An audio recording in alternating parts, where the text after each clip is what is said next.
Did you know there could be thousands of alien empires in our Milky Way, spread out over possibly multiple star systems?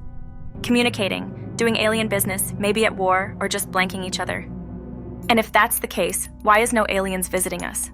Or are they? The Milky Way is proper old and massive.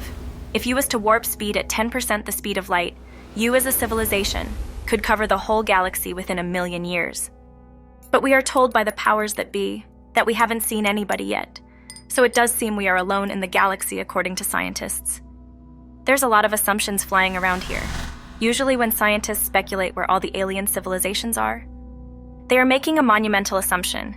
Technology will progress to a point where colonizing all of space becomes easy peasy. Hold up, let's look at this in a different light. What if the universe is teeming full of life, but no matter how technologically advanced any alien colony is, space is just never easy for anyone. Imagine aliens slowly moving through space, exploring and expanding like us humans did over the seas thousands of years ago. There's a popular opinion data point we can start from. Us humans. How much quality space is there in the galaxy to conquer? Oceania is on Earth and is a region with tens of thousands of islands scattered across millions of square miles, separated by a renowned patch of deadly sea. Just like an alien planets would be in a galaxy. So around 5,000-ish years ago, the first people set out on the seas to conquer and colonize Oceania. Mainly the Polynesians, who were able to conquer, settle and thrive in places you can't imagine anyone could live. With primitive technology, they ventured into the vast expanse of the sea, hoping to find a new island to claim or just probably die in their efforts. Most of the islands in this region are weather-blasted rocks or archipelago of nothingness, possibly a coconut tree and stinking lizards. Most of the islands still remain uninhabited even today. But then there are the nice islands, full of resources. The Polynesians colonized these islands quickly, proudly spreading their culture and society to dozens of islands of all sizes in the region. Some tribes united, sharing resources, while others were independent, competing and hostile to others around them. And although thousands of miles apart, even the most remote island tribes were connected with at least some exchange of goods to get by. A seemingly unfazed stage of humanity, but it didn't always work out. For reference, let's look at the Pitcairn Islands, where settlers lived for hundreds of years and relied on trade with bigger islands hundreds of miles away. And then they vanished. Poof, gone. Nobody knows why even to this day.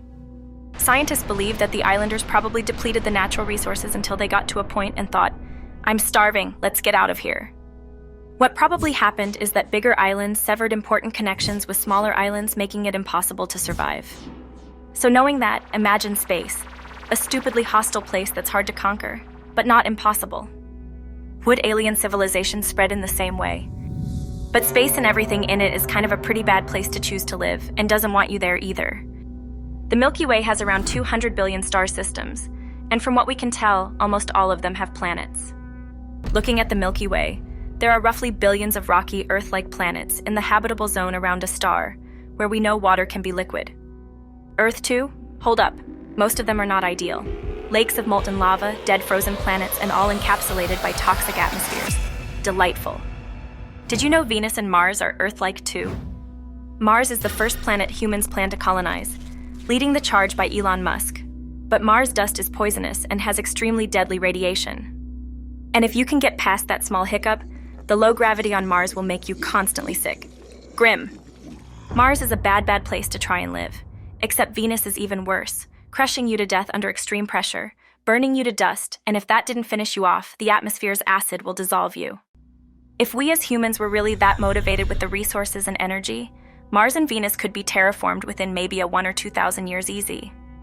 Unfortunately, humanity's motivation is not very strong, as we have a planet that's doing us good, for now anyways.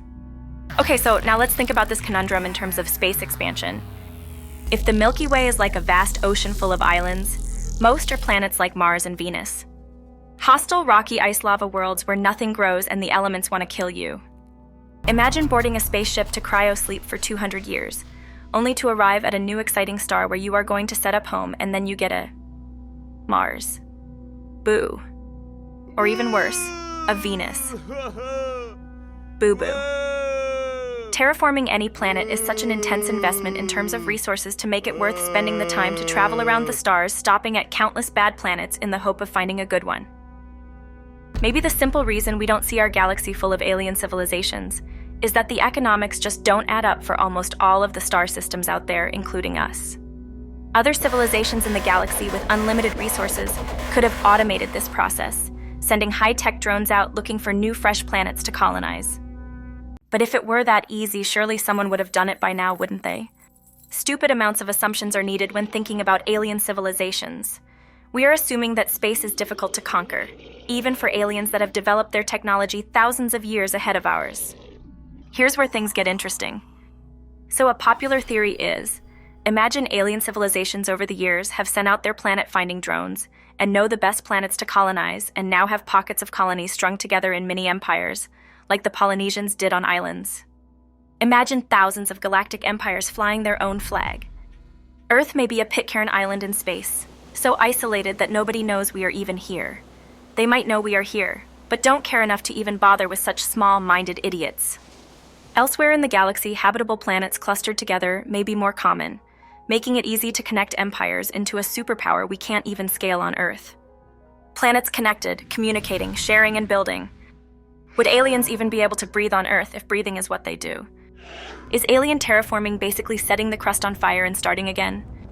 How long would they need to wait to colonize a planet they just barbecued? Alien colonies far more advanced than us actively expanding would definitely meet each other in their quest for a new home. Do they trade? Do they fight?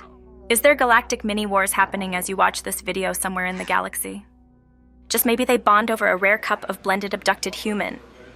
So over time it's speculative, but is highly likely that many hospitable planets would be abandoned, or for the civilization that once inhabited them, to break apart just like the Polynesians did for a few reasons. Neighborhoods would collapse over time as they lose support, making them a once-again remote landscape.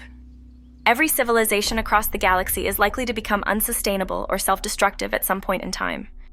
And as we are so young as a civilization, we have a lot to learn. But unfortunately, we tend not to learn from our mistakes, and if an extinction event happened now, I'm not sure humanity would last. Surviving as a civilization over a ridiculous period of time is not only risky, but super rare. With all the things against us, it's a lottery if we make it, unless technology surpasses us from risk. It's coming. We don't know when, we don't know how, but when it does and the dust settles, Earth will be a fresh landscape ready to be conquered by the next planet hoppers.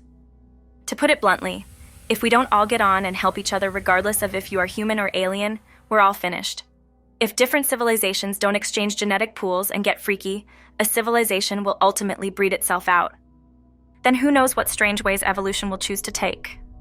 With lots of time in isolation along with years of inbreeding, evolution will probably make them totally unresponsive to any outsiders trying to make contact, making them extremely hostile. We don't want to be these dudes.